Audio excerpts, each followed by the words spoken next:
There's a version of you who walks around as a kind, thoughtful, decent human being, and there's a version of you who shows up the moment someone cuts you off on the freeway. The gap between those two versions is bigger than most of us want to admit. Today, we're closing that gap because how you behave behind the wheel says more about your kindness extremism than almost anything else. Welcome to the Kindness Extremist Podcast. I'm your host, Shola Richards, aka Brother Teresa. I've spoken to tens of thousands of people all over the world about the importance of kindness. And I am obsessed with how we can bring more kindness into our daily lives and restore balance to a deeply unbalanced world. Every episode, I'll give you 3 practical strategies to create a kinder world, and I'll do it in 30 minutes or less. No fluff, just valuable, actionable content that you can implement in your life immediately after listening to help you actively create a kinder world. There's no time to waste. Let's dive in. What's up, my friend? Welcome back to episode 68 of the Kindness Extremist Podcast. I'm your host, Shola Richards, aka Brother Teresa. And as a reminder, if you're not already, please make sure to follow me on Substack at Shola Richards. That's substack.com. And if you're enjoying this podcast, the best way to support this work is to leave a rating and review. It takes a minute. Both are deeply appreciated. Okay. So I want to start today's episode with a confession that, again, I'm not proud of. It seems like I start most of my episodes with a confession I'm not proud of. Anyway, over a decade ago, I was driving my older daughter home from school. Normal afternoon, normal route, nothing's out of the ordinary. However, I was about to turn onto the main street from the school. Somebody in a black SUV ran a red light and cut me off so aggressively that I slammed on the brakes hard enough that my drink tipped over in the cup holder and spilled all over me. Now, what came out of my mouth in the next 5 seconds was, let me just say, not consistent with the brand. I will not repeat the exact words on this podcast, but I will say that I started cussing as if I was trying to set a high score. My daughter, who at the time was like 5 or 6 years old, looked at me from the back seat with an expression that I will never, ever forget. The expression was like a mixture of shock, disappointment, fear, and a new kind of information about her daddy that she previously did not have. She didn't say anything. She didn't actually need to say anything. The look did the entire job. I drove the rest of the way home in a kind of full body shame because I realized in real time that I had just spectacularly contradicted in front of my kid every single thing that I tried to model for her. Sure, I get it. Look, you can say that my response to being almost in a catastrophic crash was justified, and honestly, it probably was. Still though, deep down, I knew that moment revealed a bigger problem that I've never addressed until that point. Back then, I was a fundamentally different person whenever I got behind the wheel of a car, and I knew it deep down to be true. Here's what I had to sit with after we safely got back home. There's a version of me that I've worked very hard to become. Kind, patient, slow to anger, careful with my words. That version is real. I spent most of my life trying to build this guy.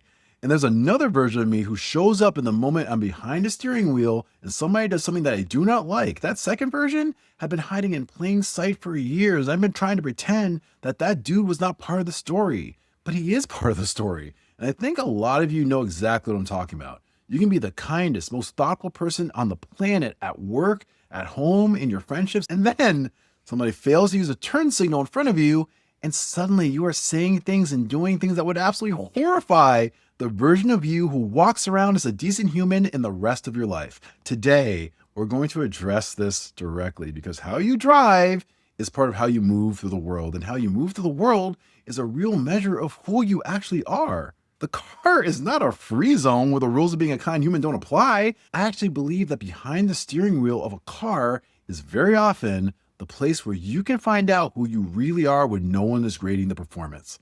I do want to be really careful and clear about one thing before we dive in. This episode is not about serious accidents like the one I narrowly avoided with my daughter about 10 years ago, or about what happens when someone actually gets hurt on the road. Those moments are their own category, and the rage that comes up around real harm is not what we're addressing today. Although I would gently say that even in those cases, being enraged usually does not help the situation.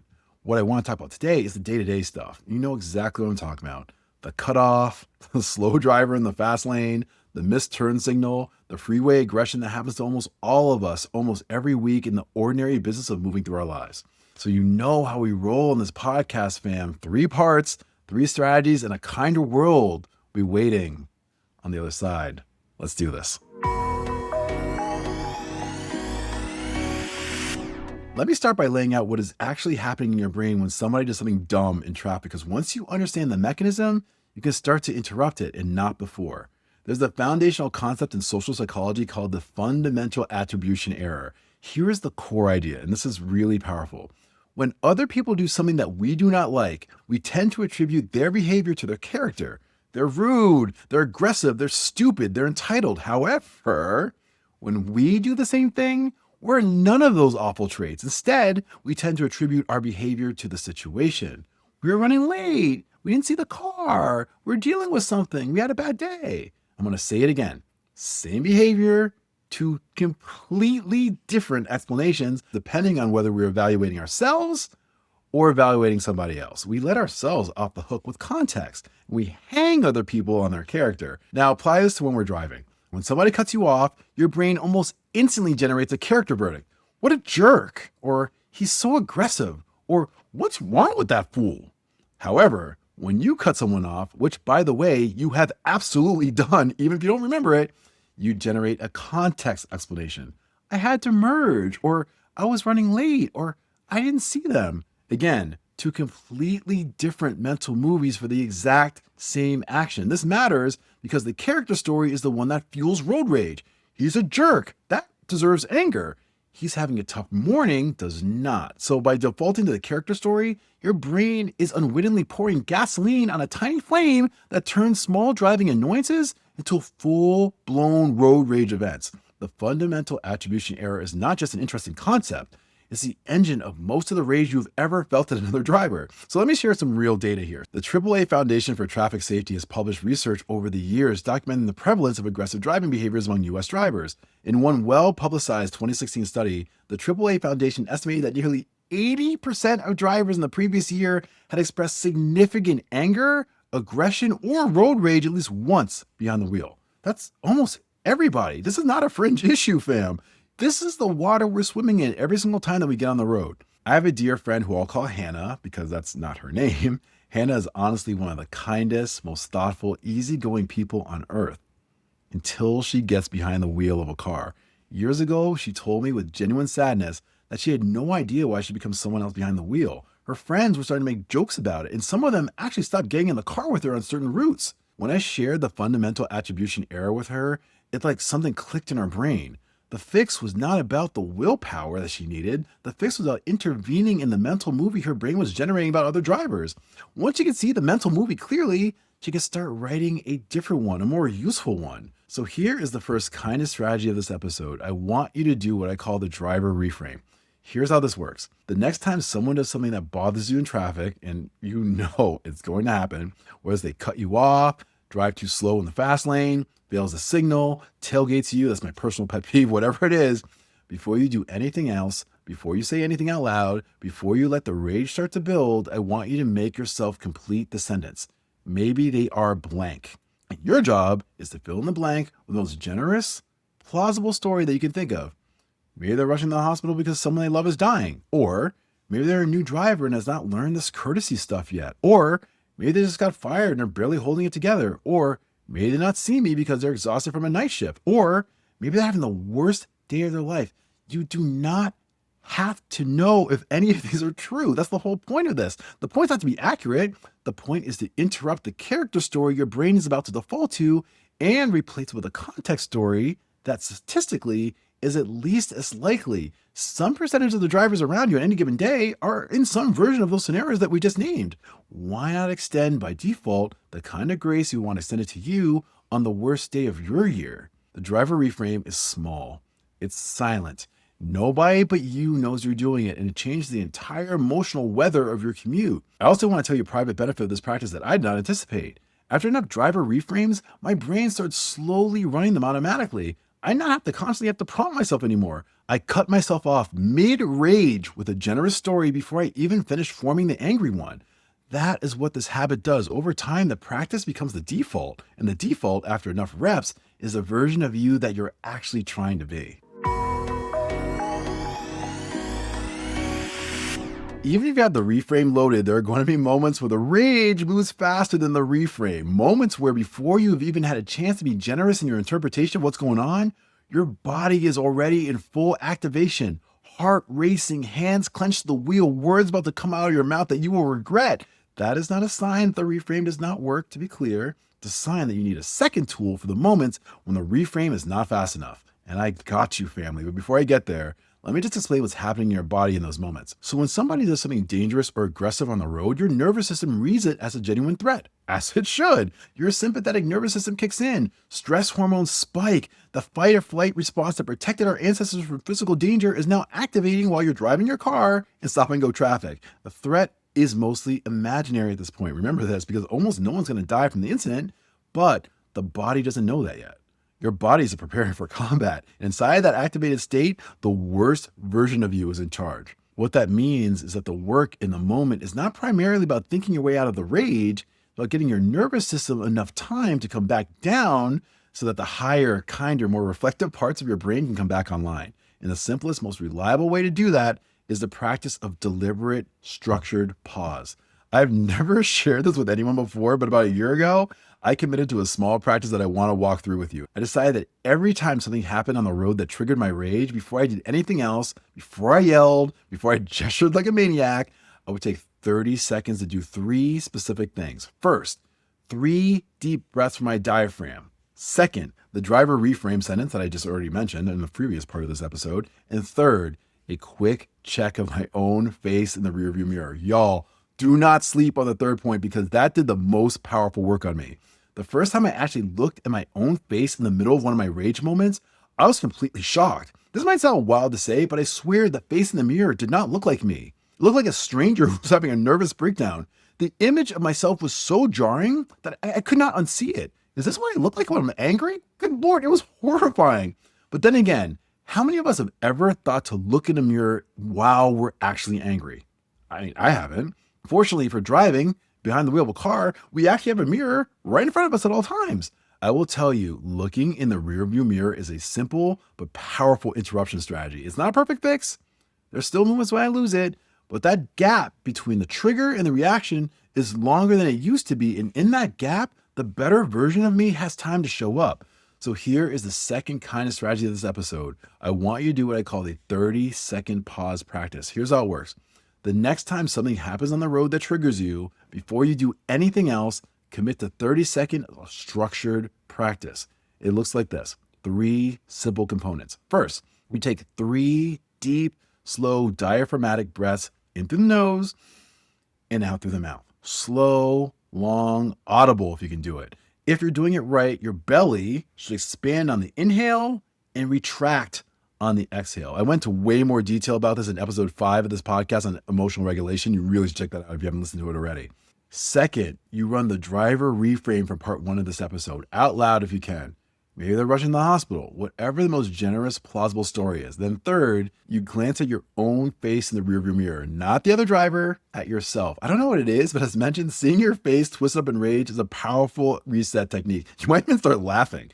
3 breaths, 1 reframe, 1 look at yourself. 30 seconds.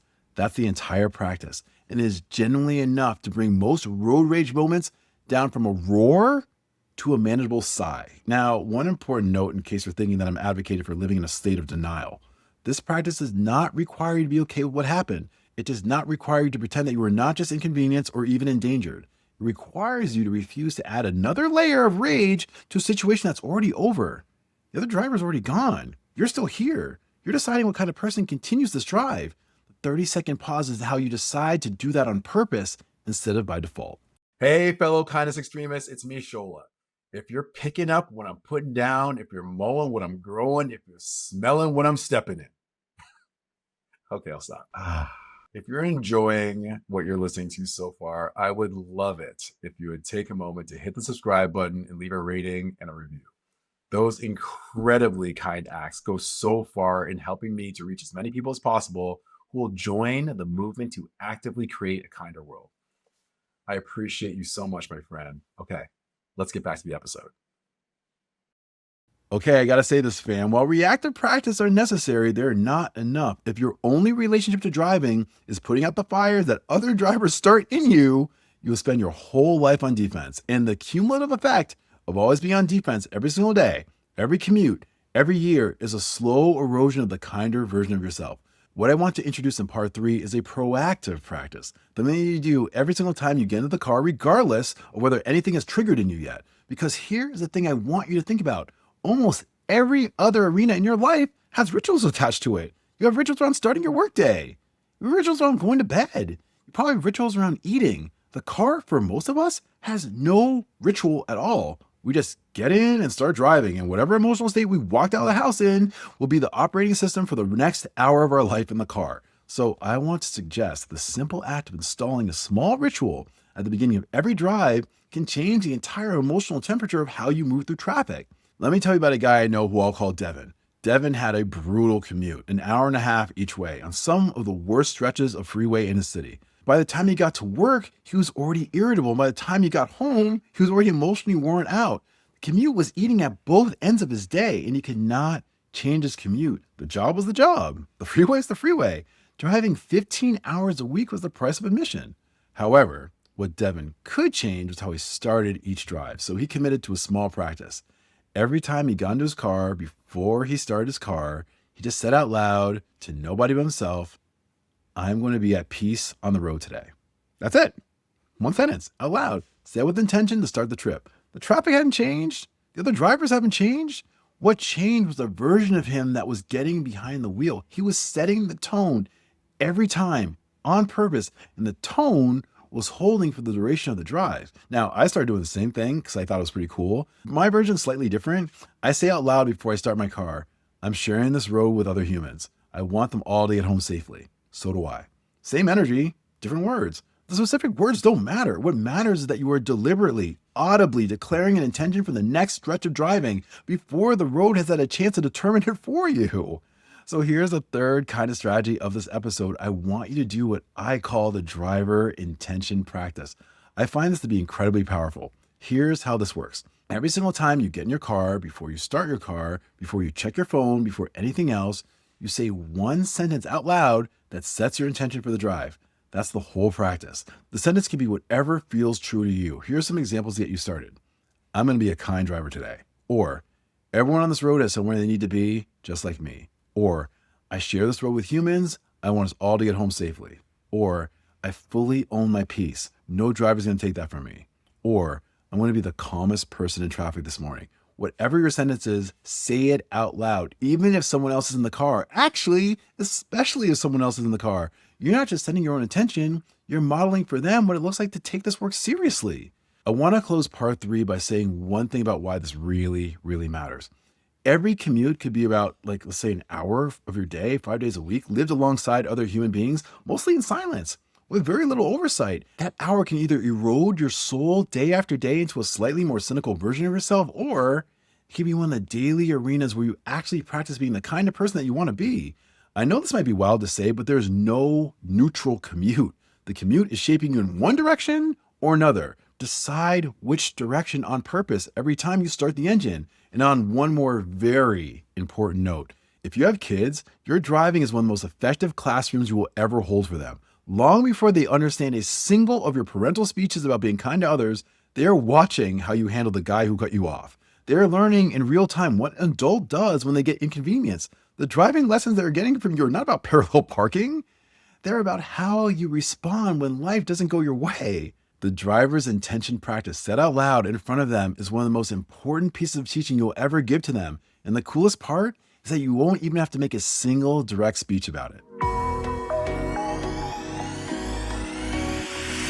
All right, my friend, it's been a long drive, figuratively speaking. Sorry, another dad joke. Anyway, let's bring this episode home. So today we did some honest work on one of the most under-examined arenas of our kindness extremism, how we behave behind the wheel. We refuse to treat the car as a free zone where the rules of being a decent human do not apply, and we built a practical, kindness-based path through one of the most common rage triggers in modern life. In part 1, we discussed the fundamental attribution error and the AAA Foundation for Traffic Safety's data on the prevalence of road rage, and we built the driver reframe, the simple practice of completing the sentence, "Maybe they are blank," by filling in the blank with the most generous, plausible story that we can think of.